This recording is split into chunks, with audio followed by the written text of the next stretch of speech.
So, we continue our lecture with flush slag practice. Flush slag practice means you flush the already prepared slag from the meltdown stage, because that slag was oxidizing in nature. If we want to remove sulfur from hot metal, then an oxidizing slag is of no use. So, it has to be removed, and instead a fresh reducing slag is to be created. That is what flush slag practice means. Why it is needed? Because sulfur and phosphorus, if they are to be removed from hot metal, then because of the condition for removal of sulfur, you require a reducing slag. Therefore, one requires a flush slag practice. How it is done? Oxidizing slag of the meltdown stage is drained out, bath is deoxidized with ferrosilicon or ferromanganese and eventually by aluminum. Having done this deoxidation process, then pulverized coke and burnt lime are added into the bath. Now, this calcium oxide reacts with carbon under the action of the arc, because arc has a very high temperature and it produces calcium carbide plus carbon monoxide gas. Calcium carbide is a very strong desulfurizer. Now, this carbide in the slag, it reduces FeO content. That means CaC2 plus 2FeO, that is equal to calcium oxide plus iron plus 2 carbon monoxide. Now, this calcium oxide, which is again being produced, it reacts with FeS and forms CaS plus FeO, and 2FeO plus CaC2, that is equal to CaO plus 2 iron plus 2 carbon monoxide. That is how the process of desulfurization of hot metal in electric arc furnace is being done. That means, a single oxidizing slag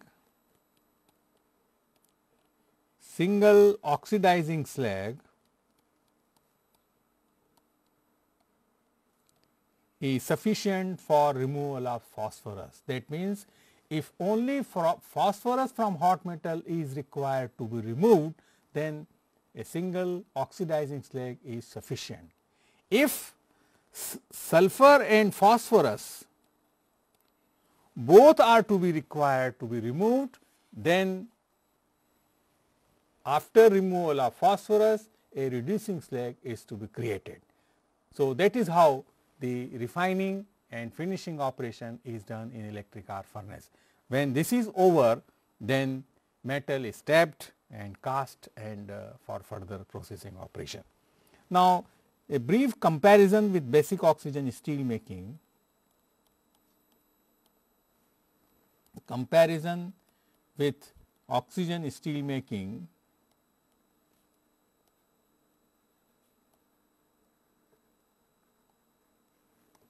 So, here I will put electric arc furnace, here I will put BOF, that is basic oxygen furnace. Now, say first differentiation is source of energy. In electric arc furnace, the principal source of energy is electricity, whereas in basic oxygen furnace, this chemical reactions, they supply the required amount of heat to the process, or another way you can call BOF is autogenous. No heat is supplied from outside to run basic oxygen furnace for steel making. Another, raw material.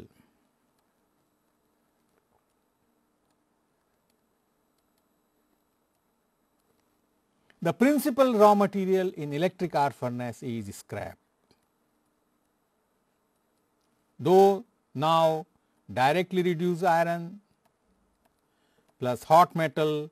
They are also used in a small proportion, but the principal source of steel production in electric arc furnace is scrap. Here in basic oxygen furnace, the principal raw material is hot metal. The principal raw material is hot metal, plus 20-30% of the scrap is okay, but the principal raw material is hot metal. In the operating procedure in electric arc furnace, oxygen is supplied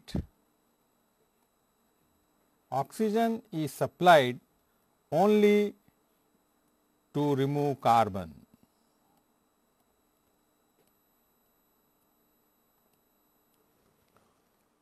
During meltdown stage, sometimes you do require oxygen supply, but essentially you require oxygen in case of electric arc furnace when you require to remove the carbon.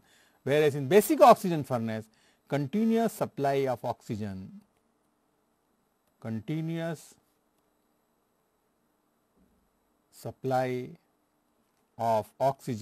is to be carried out.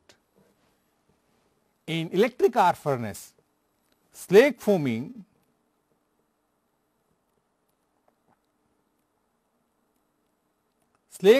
is purposely induced. Why? In order to shield the arc so that the arc does not radiate its heat to the lining. Another objective of foaming slag is that most of the heat will be directed to heat the metal or scrap and less heat will be directed to the wall. So, the foaming slag is a part of electric arc furnace. If the slag does not foam in electric arc furnace, then conditions are created so that the slag foams. The whole objective of foaming slag is to submerge the arc so that the heat of the arc, which is very high, does not radiate to the lining of the wall. So, this is one of the main objective of foaming slag in electric arc furnace. Whereas, in basic oxygen furnace, the foaming slag does not have that objective as that of EAF. The foaming slag, it enhances the rate of carbon and phosphorus removal reaction. Another difference in the operating procedure is that of carbon injection.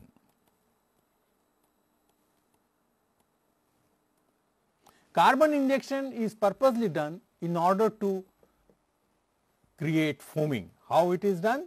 Because for the foaming one require a gas forming reaction, that is C plus O is equal to CO. In electric arc furnace operating with 100% scrap, hardly you have any amount of carbon which will give you carbon monoxide gas. So, for submergence of the arc in the foam, extra amount of carbon is being injected, oxygen is also injected, so that carbon monoxide evolves and the slag foams. So, what I mean to say is that for foaming slag, when the gas forming reaction is not sufficient in electric arc furnace, then it is necessary to inject carbon in the bath. So, these are some of the essential differences between basic oxygen furnace and electric arc furnace. Now, let us see the techno-economic indices.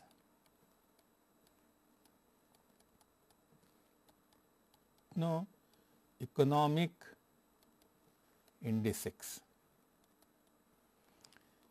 Say A, if you write, that is equal to 24 N M Y upon 100 T, where A is annual capacity in tons. Annual capacity in tons. N, number of working days. N is number of working days, and Y, that is equal to Y, that is yield of sound ingots,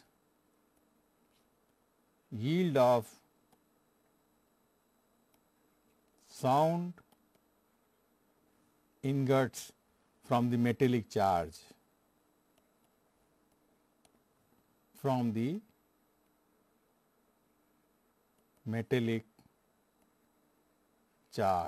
m mass of metallic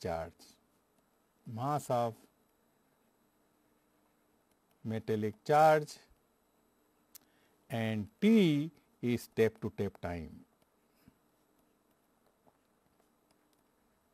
Now, naturally, if m increases, annual capacity increases, n number of working days increases, capacity increases, and above all if tape to tape time decreases, annual capacity is also increases. Now, in fact, tape to tape time T, it depends upon some factors like say charging, how much time you take for charging, what is the time for meltdown, then how much refining is required, and whether you require oxidizing period or one requires oxidizing and reducing period.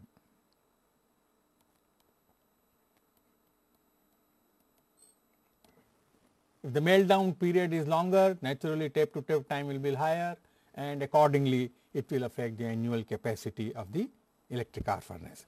Now, this m, which is the mass of the metallic charge, it depends upon what steel grade is to be manufactured. It depends upon steel grade, because accordingly you have to see what proportion of scrap, DRI and so on are to be mixed, and then it will also depend upon method of teaming, because once the steel is finished, then steel is to be teamed. Now, say manufacturing cost,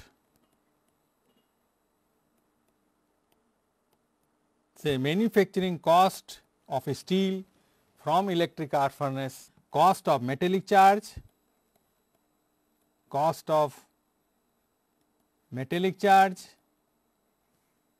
then electrical energy consumption, a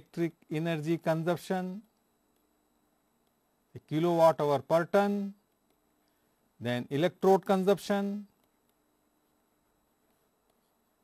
refractory consumption,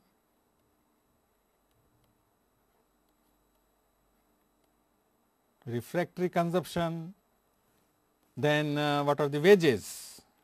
So, all these they include the cost of electric steel production. Among them, the cost of metallic charge is also very high and followed by the electrical energy. So, wherever electric energy is cheap, the cost of steel production will also be cheap. Now, little bit about noise control and emissions.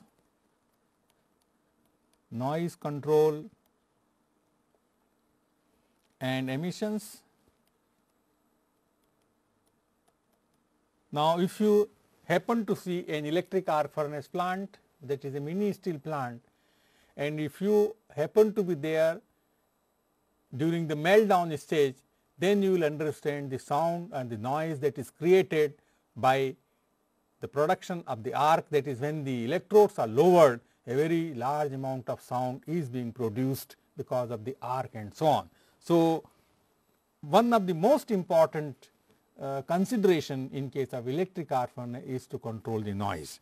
Another, say you have say poisonous carbon monoxide, one is to take sufficient measure, then toxic NOx, because under the action of the arc, if some infiltrated air is there, then nitrogen can decompose to N and it may react with NO. So, that may form the NOx, and that is very poisonous gas. Now, in this particular case, possibly foaming slag practice will be very good, because then the arc will be submerged in the foaming slag, and whatever air which is being infiltrated into the electric arc furnace, that will not come into the contact with the arc. Around 15 to 25 kg dust is produced per ton of steel. Now, this dust contains iron oxide, manganese oxide and zinc oxide. From where the zinc is coming? Zinc is coming from the automotive scrap, because if the galvanized steels, their scrap is being used, then a large amount of zinc will also be joining the dust which is coming out of the electric arc furnace. Plus, may also contain Fe2O3, which is highly oxidized state of iron, may also contain FeXO, may also contain SiO2, because all these things are generated because of the very high temperature coming in the electric arc furnace. So, having seen the operation of the electric arc furnace, this operation for carbon steel making and for alloy steel making will not be very different. The difference will be, for example, in carbon steel making you may charging either 100% scrap or 70% scrap and plus other raw material. In alloy steel scrap or in alloy steel production, you may be using only alloy steel scrap, except otherwise the operation is more or less similar.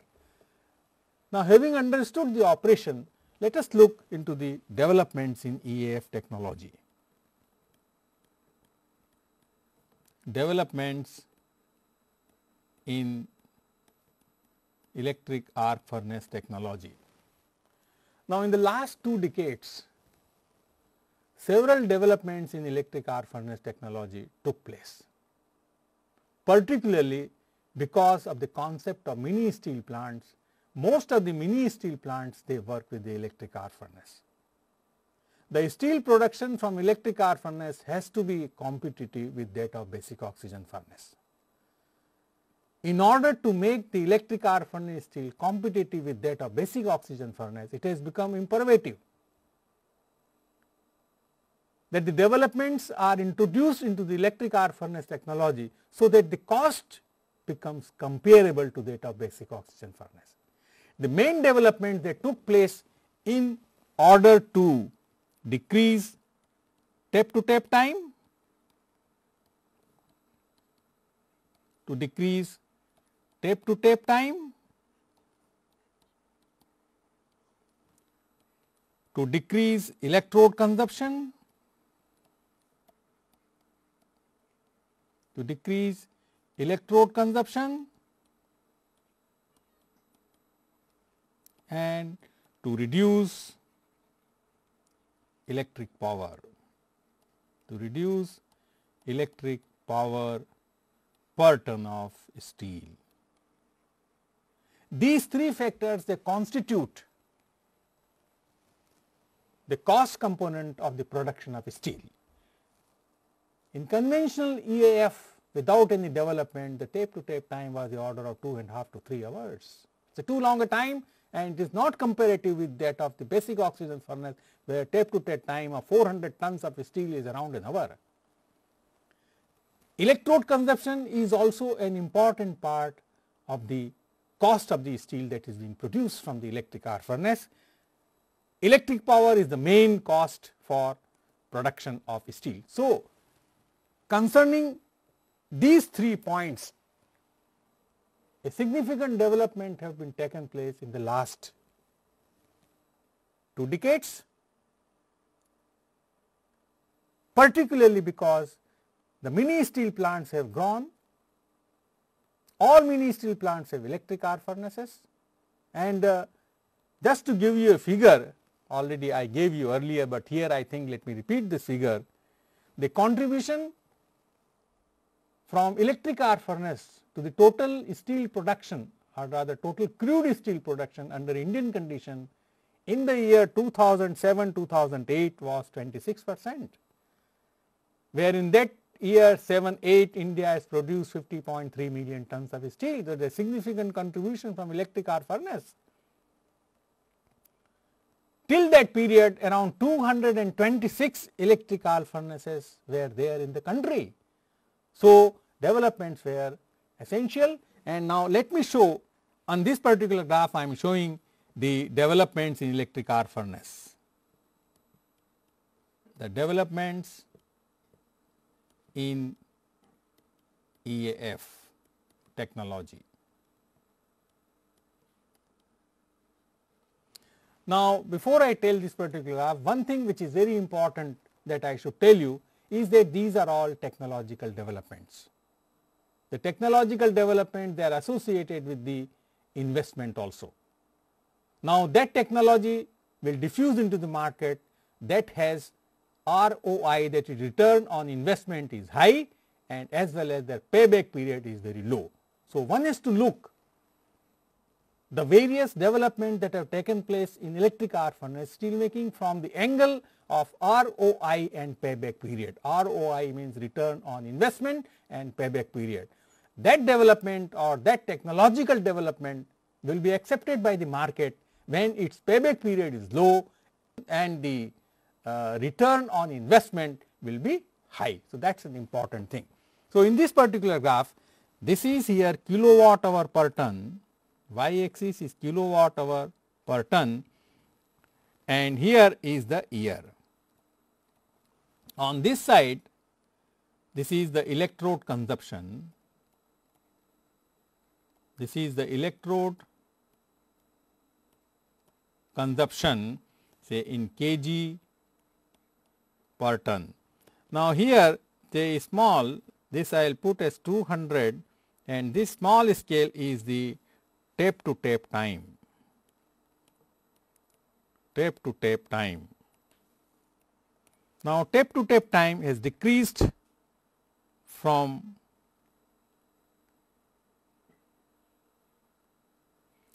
65 around when it was 180 minutes. Today, the electric arc furnace you can find as per the literature, it can tape even in 40 minutes.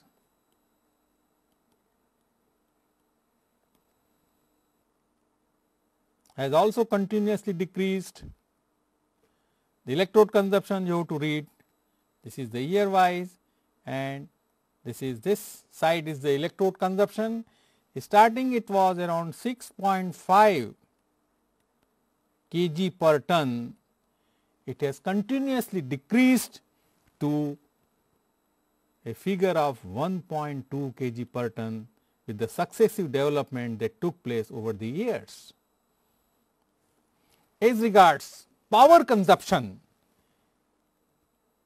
which was here say at around 630 kilowatt hour per ton, you can imagine the huge power consumption in 60s or 70s, it has continuously decreased to a value of around 290 kilowatt hour per ton. Now, say around 70, secondary steel making have come into picture. Secondary steel making was developed, and with the introduction of secondary steel making, it has become possible that some of the refining and finishing operation could be done in the outside the electric arc furnace, and hence the power consumption will be reducing. Around 75 to this year, water cooled valves were introduced. Water cooled valves, side walls or the roof, they were introduced, and that also contributed decrease in tape to tape time, decrease in power consumption, as well as the electrode consumption also. In around 80s, scrap preheating was introduced. Scrap preheating technology was introduced. If you heat the scrap, you are introducing certain amount of energy into the furnace, naturally the power consumption will also be decreasing. In around say 90s or here, somewhere here, DC electric arc furnace has been introduced. In around say 85, which I have forgotten, I have to tell you, around 85 or 85 period, the high power arc furnaces, high power arc furnaces and foamy stack practice was introduced. For your information,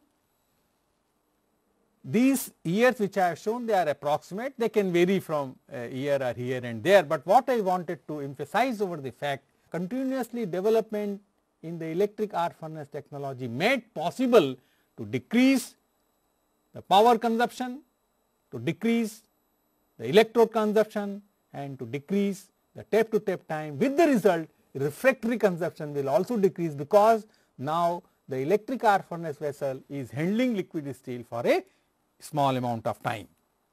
The energy balance of a modern electric arc furnace.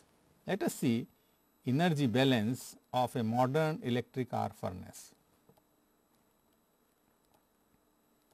Energy balance of a modern electric arc furnace. Now, say 60 to 65% of energy is introduced by electricity, 30 to 35% of energy is introduced by the chemical reaction.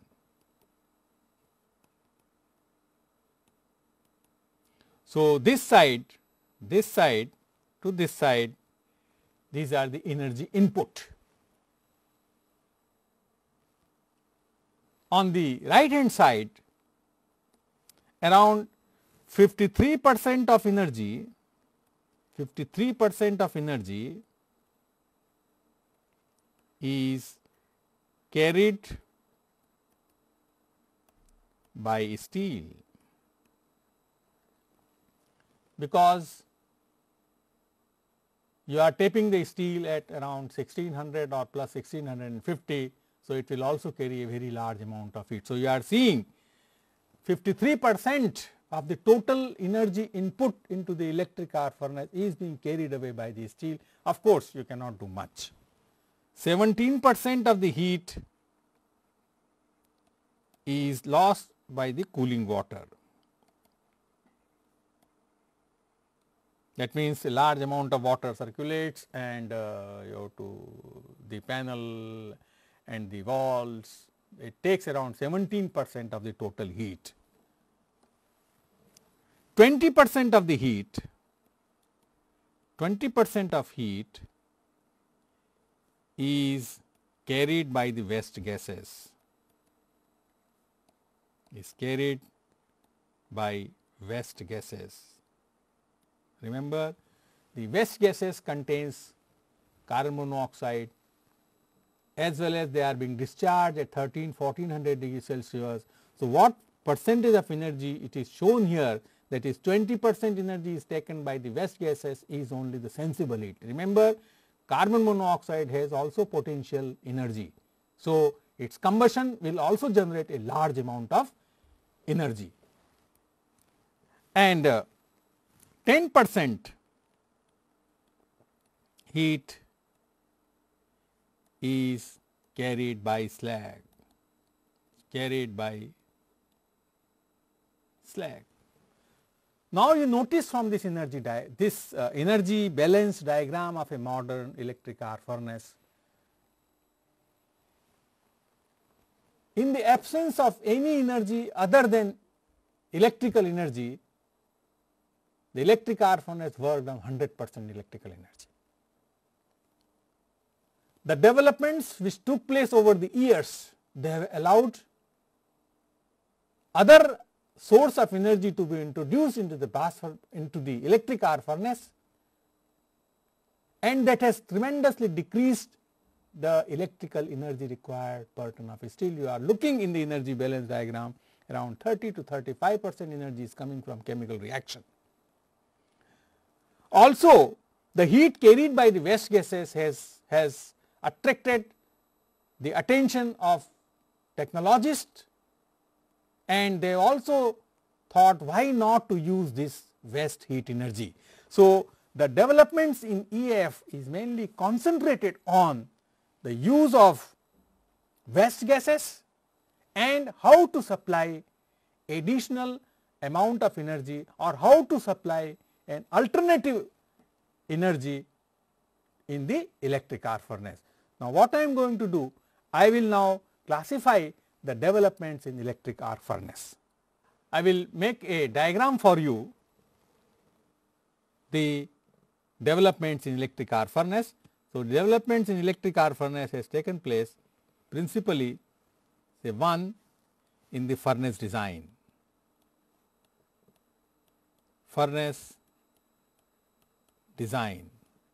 Another development took place process technological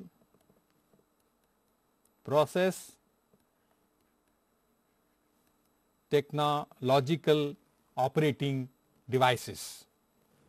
Third, uses of chemical energy,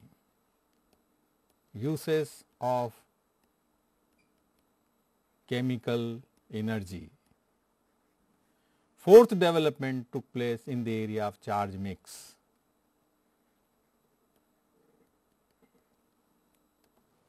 In the furnace design, two developments are to be noted. One is the use of high power transformer.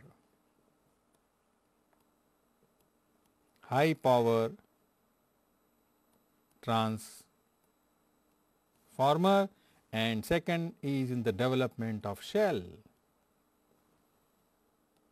In the process technological parameters, some development which took place, one is employment of bottom stirring.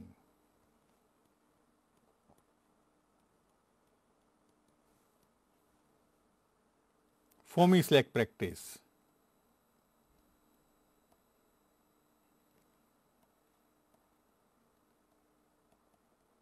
And third, scrap preheating.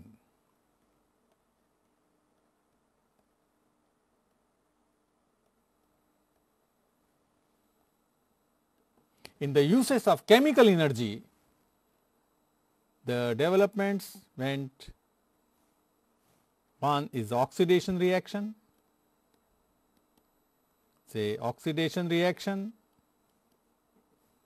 post combustion,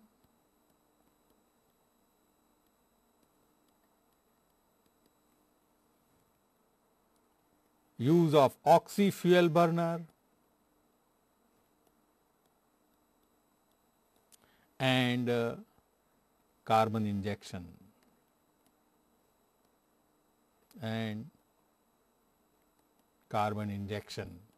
For charge mix, also considerable development took place in the charge mix.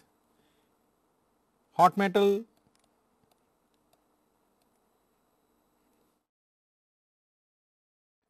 Fe3C, and the important development is in the use of directly reduced iron, which is also called HBI, hot briquetted iron. So, this is a chart for development which took place over the years in electric arc furnace. Now, I will take one by one. Now, let us go first of all the furnace design,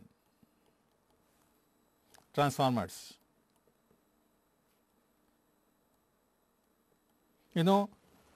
Current trend is to have electric arc furnace with higher capacities and high power transformer, because the productivity of electric arc furnace, among other factors, it depends on the capacity of the transformer power. So, the current trend is to go for high power transformers. So, I will like to classify this transformer, say the low power electric arc furnace,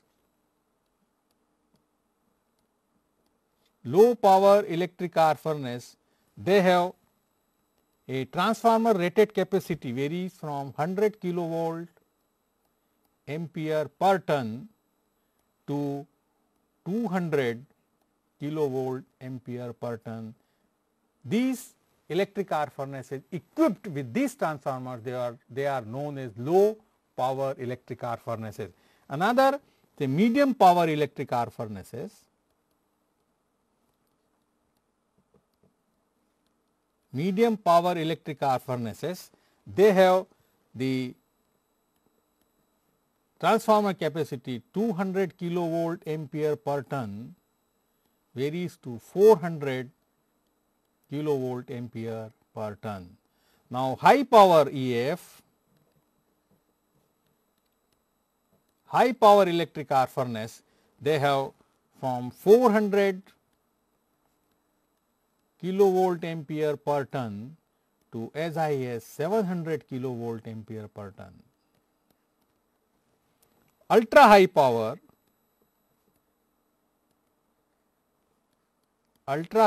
electric arc furnace, they have 700 kilovolt ampere per ton and it goes up to 1000 kilovolt ampere per ton. So, these furnaces are called ultra high powered furnaces. Now, the current trend wherever it is possible is to go for ultra high power furnaces. Now, for example, if you want to have 100 ton electric arc furnace, then if this furnace is to be equipped with ultra high power transformer, then the transformer capacity should have 70 megavolt ampere or 700 kilovolt ampere per ton for ultra high power transformer capacity. Then second is about the furnace shell design. Second development took place in the area of shell design. So, I will put it now, say lower section and upper section. Lower section includes, that is, hearth plus freeboard. Upper section rest, that is side wall and roof and so on. Now, with dividing these two, it means there is a concept of split shell design,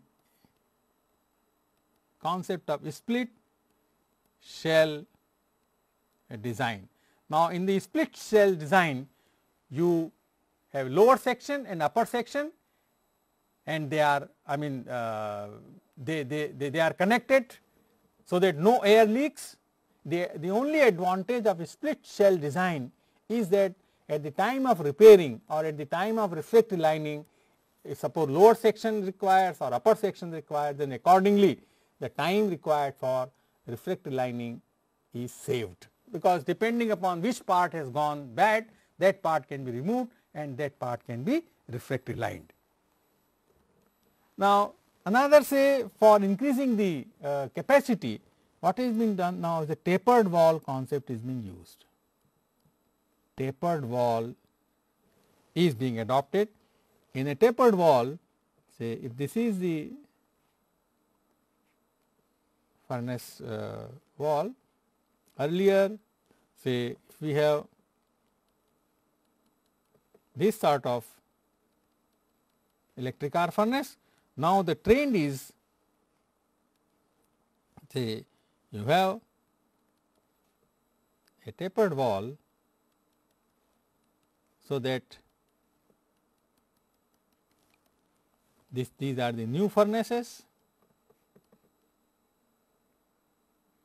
and these are the old ones.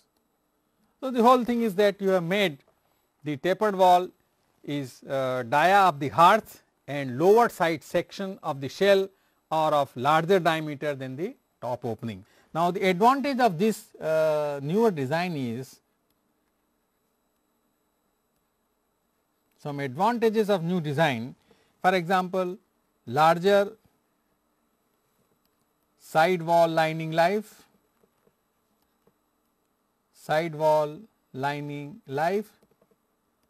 Now, since the distance from the electrode to the lining to the side wall of the lining has increased, so longer side wall lining life, and then on account of this you have improved thermal efficiency, improved thermal efficiency, and third of course, you have greater shell volume. You have greater shell volume because the diameter has become a little larger. So, greater shell volume, improved thermal efficiency, and the most important advantage is that the lining life could be increased because the distance between the electrode and the sidewall now is increased. Another say important development in case of shell is say design of cooling system,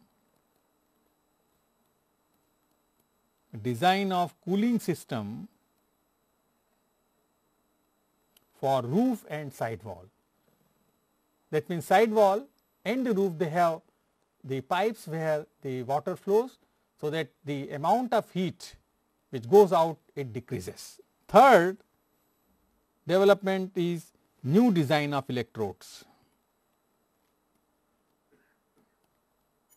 New design of electrodes. Water cooled electrodes, argon injection through hollow electrode, they are all the practices they have cut down the reduction in electrode consumption.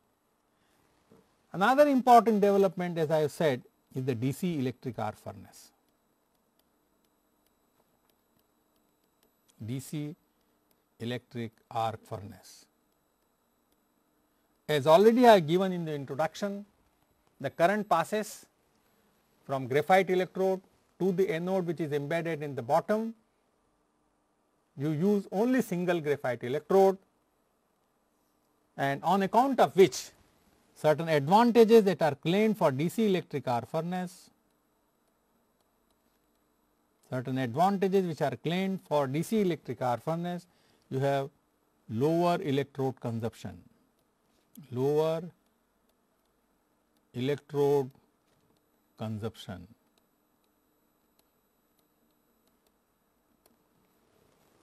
Now, first of all, you have only one electrode instead of 3 that is there in the AC electric arc furnace. So, on account of which you have a lower electrode consumption because you have only one electrode which is exposed. Second advantage is that arc power is directed to the melt. Arc power is directed to the melt, electrode is relatively cooler. Electrode is relatively cooler, relatively with reference to the AC electric arc furnace. Now, how arc power is directed to the melt when we compare to the ACEF, and ACEF generates an electric arc because scrap acts as an anode. So, the heat transfer occurs from the arc to the melt. In case of DCEF, you have one anode that is embedded at the bottom and one graphite electrode at the top. So, the current flows in the metal because of the cathode and anode. So, arc power is better directed to the melt as compared that of ACEF. Therefore, the electricity utilization is much better in case of DCEF. The only problem in case of DCEF is the arrangement of anode at the bottom of the electric arc furnace, because there lies the whole technological details how the electrodes are embedded in the bottom of the anode. Say DC arc furnace, they create lower noise. Why lower noise? Because you have only now one electrode. Then arc is also more stable. Arc is also more stable. So, these are the certain advantages of DCEF, but the electrode technology limits diameter to a maximum of 700 millimeter, allowing a DC current of 100 kiloampere and power of 70 megavolt ampere for single electrode furnace, because you have only one electrode. If you want to increase the diameter of the electrode in order to increase the current, then you have to go for 1000 or 1200 millimeter electrode, but at this point of time the electrode technology does not allow to produce an electrode of larger diameter.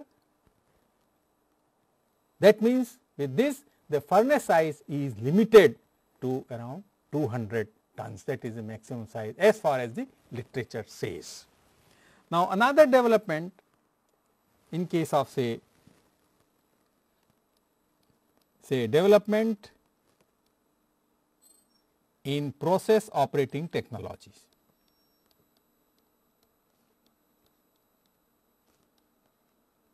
In process operating technologies, one is for example bottom stirring. One is bottom stirring. When you stir anything, the temperature and the concentration gradient will be eliminated, and therefore the refining reactions are faster. So, one can write down the advantages. First advantage would be elimination of gradients. Elimination of gradients. Second advantage, shortens step to step time. Shortens step to step time. Third, improvement in yield. Improvement in yield. Fourth, reduction in refractory electrode and power consumption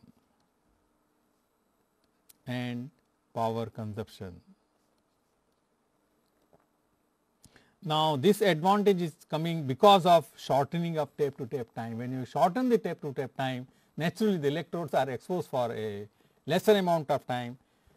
The one particular heat is exposed also for a short time with the refractory, and hence all these things will follow. Another important advantage for bottom stirring, it helps dissolution of large pieces of scrap. Large pieces of scrap, because now the stirring conditions are good. So, the scrap can be dissolved little bit faster. Now, very important thing that comes where these bottom stirring plugs are being introduced. For stirring purposes, one uses the inert gas like argon or nitrogen.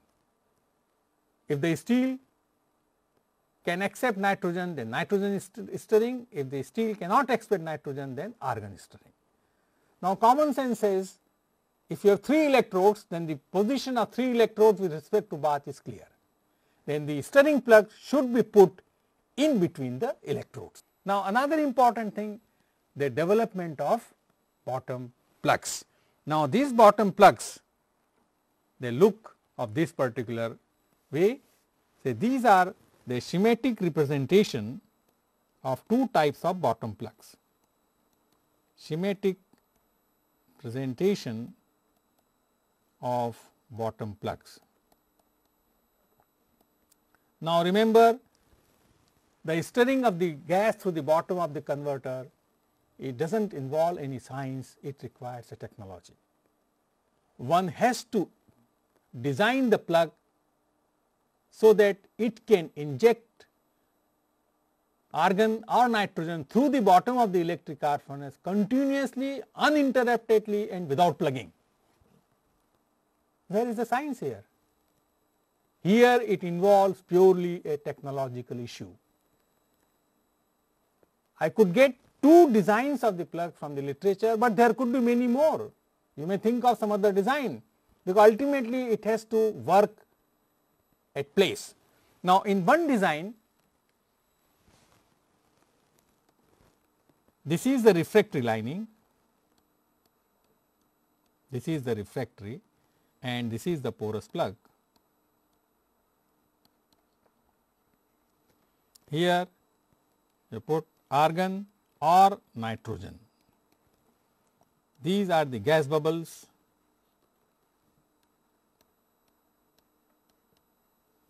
This is slag, and naturally these are the bubbles that are going out. So, here the stirring plug is a sort of a very straight pipes. I mean this stirring plug has to be designed and has to be made. In this particular case, which I will put as A, what you are doing, that stirring plug is directly in contact with the melt. So, this is the melt. Stirring plug is directly in contact with the melt. What does it mean? You have to blow continuously and constantly certain amount of gas, so that the bottom plug does not plug. If they plug it, no gas will flow and the advantage of bottom stirring will not be there. In another design, this is again the porous plug. From here argon or nitrogen, this is the refractory lining, these are the gas bubbles, this is the melt, this is the slag, and these are the say bubbles. Now, what has been done in this design? The refractory plug is shorter and the distance between the bottom of the melt and the plug is rammed by a porous refractory mass, rammed by porous refractory mass. So, in fact, this thing which is being shown over here, this is a porous refractory mass. So, what happens in this particular design? The porous plug does not have contact with the melt. The refractory mass of the hearth, it is in contact with the melt. Of course, the design of the porous refractory mass is an important feature here, because now how the gas will flow? Now, the gas will flow through the plug, through the porous refractory, and then ultimately to the melt. So, here a larger surface area of the melt will be covered as compared to in the design A. So, if I put this is design B, so here I mean little more area, because everywhere the gas will come, and so a little larger area will be covered by the injection of the gas as compared to that of the A design. So, this A, if it is called direct plug, the B is called indirect plug. B is called indirect plug. The difference between the two, which is a very important difference, in A type of design, the plug is directly in contact with the melt. So, you can imagine the operational difficulties that could be there. A continuous amount of gas has to be injected through the plug, otherwise the melt will penetrate and some of the holes of the plug will be blocked, and then it has to go for repair.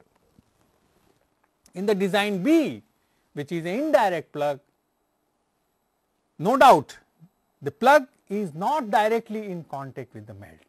Melt is in contact with the porous refractory, that is between the bottom of the melt and the top of the plug. A porous refractory mass is rammed, gas is injected through the plug, it discharges through the refractory through the porous refractory mass and is injected into the melt.